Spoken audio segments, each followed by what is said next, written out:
বিসমিল্লাহির রহমানির রহিম। আমরা রাজশাহী থেকে এসেছি, রাজশাহী মহানগর থেকে শহীদ রাষ্ট্রপতি জিয়া রহমান এবং বেগম খালেদা জিয়ার সমাধিতে মোনাজাত করার জন্যে আমাদের নবনির্বাচিত আমাদের চেয়ারম্যান সাহেব রাজশাহী উন্নয়ন কর্তৃপক্ষ আবুল কালাম আজাদ সুইট, ওনার সাথে আমরা সবাই একজোট হয়ে এসেছি। হ্যাঁ,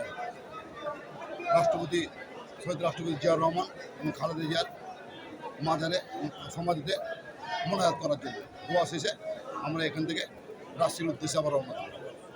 ধন্যবাদ সবাই।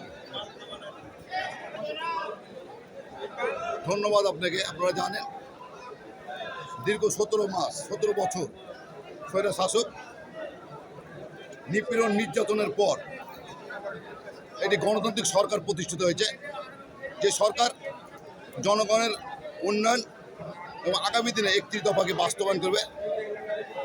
আমাদের সফল প্রধানমন্ত্রী জনাব তারেক রহমান আগামী দিনে যে সকল কাজগুলো হাতে নিয়েছে উনি অতি দ্রুত বাস্তবায়ন করবে, আমরা আশা করি। ربنا آتنا حسنة وفي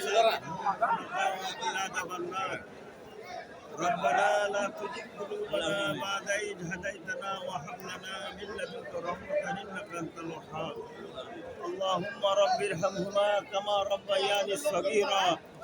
এই আল্লাহ, আজকে যার জন্য আমরা খবর জিয়ারতে এসেছি আল্লাহ, তিনি আমাদের বাংলাদেশের রাষ্ট্রপ্রধান ছিলেন, স্বাধীনতার অগ্রণী